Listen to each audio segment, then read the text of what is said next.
hosts and their guests consider the latest assaults on norms from this White House, and how concerned should we be about Trump's defiance of court orders, and what are the remedies, if any? And they're effectively disappearing people. They're building a framework by which, and that is where I think all of these cases begin to come together. How convenient. As a conservative federal judge essentially said, I may not have the quote right, but they're, in the Fourth Circuit, a very famous judge, Judge Wilkins, has said in handling one of these cases, said they're creating a regime of perfect lawlessness. Okay? They are basically creating a black hole for due process. And what they are doing is basically they're saying, okay, we're going to send them somewhere. We're going to pay these people to hold them, but then we're not responsible for them. We're not responsible if we make a mistake. We're not responsible if we do it for the wrong reason. We're not responsible, and we can't get them back. Sorry. Right. Okay? And not only that, this CCOT, or whatever you call this prison that they have here that's in El Salvador, it's run by gangs, essentially. And it's and people, I'm not sure people actually come out of there. I mean, we're talking, this is the road to, this is what they started doing in Germany in the 30s. But he's going after innocent people and having them deported to Venezuela. Well, Dr. Redlener earlier, Dana, I don't know. I know, a lot of us that are prone to be, what am I? I'm a happy, clappy liberal.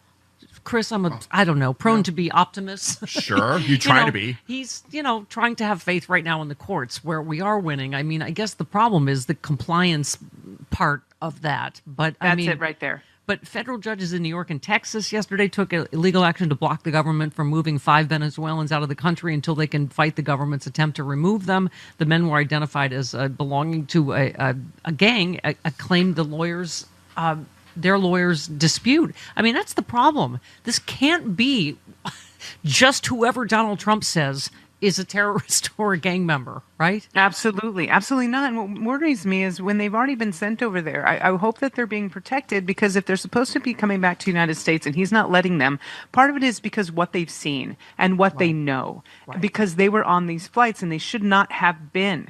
They were able to turn those around. We know they were able to turn those around. There were women and children that somehow were able to come back. So there's a way to fix this, and they chose not to. But I really hope these men are being protected, because they are seeing things in these situations that they should not have knowledge of, and then return back to the United States, if you understand what I'm saying. Like, they never thought these people were going to come back, and now when the judges are saying you have to bring them home, please protect them. That's all I'm hoping for. And Dana, I said this at the top of the show. I beg you to read one thing. Just read the First They Came poem about Nazi Germany. Please, it's short. It's not even a long poem, right? Because here's the headline we knew. White House confirms Trump is exploring ways to deport U.S. citizens, right?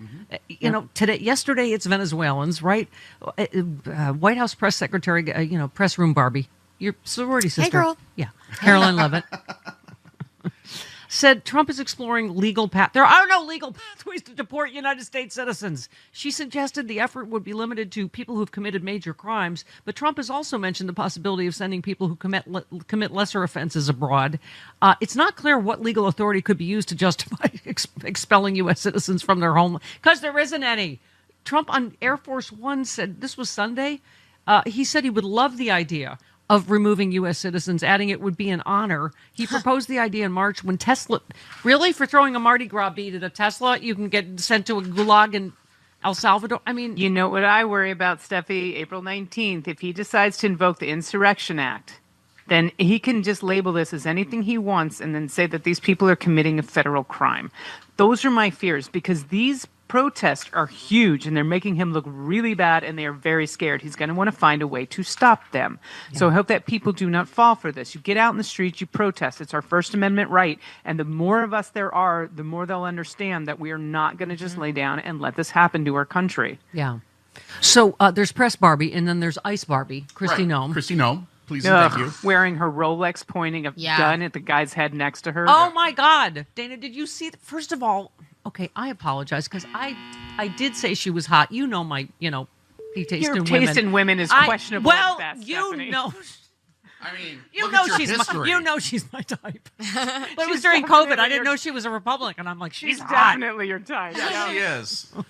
I don't like this Barbie set. I want a new one. Yeah, I just need Dana Nessel to stay on the good side of history because I'm sure that's another person on your Rolodex. Oh, wow, I'll say. Yeah. God. She's married. Okay, listen, but she's so ridiculous with the blowout and the, ICE police vest, and she literally is pointing. She's holding the gun. It's pointing at the guy next to his head. Yeah. Yes. Yeah. Yes, that was the headline. ICE Barbie Christie Nome mocked for pointing gun at officer's head.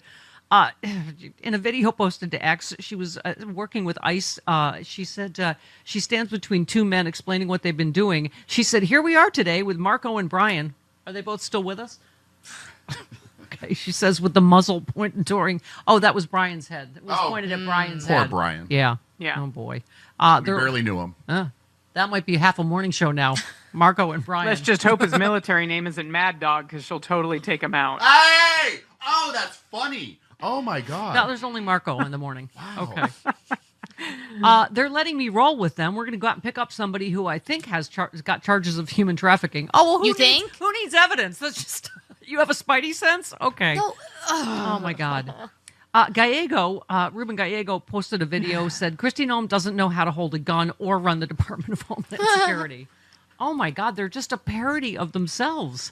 They are. It's disgusting. And take off your Rolex if you're going to go stand in front of migrants that are being illegally detained. It's just disgusting. It was like an Abu Ghraib-like picture. It was gross. that's my biggest fear is that we know he's a liar, right? He Yeah. claims it's U.S. citizens who have committed major crimes. They're deporting people who are not illegal. They are here legally. So and I asked 75% have no criminal record. How can they be gang members? No criminal record at all. And that specific gang doesn't allow gang tattoos. So you can't even put the tattoos together with this because that specific gang doesn't allow them. That you're actually the Enemies Act that was based on. Yeah. It's all crap. It's all crap. Yeah. it's a cover so he can deport Yeah. Latinos and whoever else, and it makes me scared for my family. Yeah. Yeah. Listen, it's taken us a while to find a really good board op, so that's all I care Right? about. Okay. I like her. Let's keep her. Yes. Can we keep her? Like she's a puppy. I'll feed her. Any board op that has to dump themselves every once in a my while is gosh. my kind of board op. It's my kind of girl. That's right. That was embarrassing. She's a chatty little potty mouth on top of it. And who doesn't love that? It was the first time for me too. I was like, oh no. I felt awful. Well, to your point, Dana, about just authoritarianism, a Newsmax host literally said holding elections is a huge liability.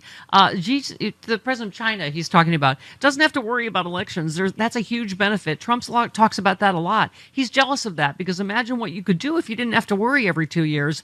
You got to get everybody reelected. I mean, that's a huge liability. It weakens our country. Really? Democracy weakens our democracy. It weakens our country in a lot of ways because we're always thinking about the next election. It's hard to ever do the right thing like they're doing now. Oh, really? Worldwide financial Armageddon is the right thing? I mean, but this is the spin, right? Everything he does, they're just, okay. They have to do this. They have to spin because they know this is a disaster. Yes. So anything they can do to make it look like this is intentional and there's some sort of art of the deal happening, they're going to do it. Democrats have got to get their messaging down.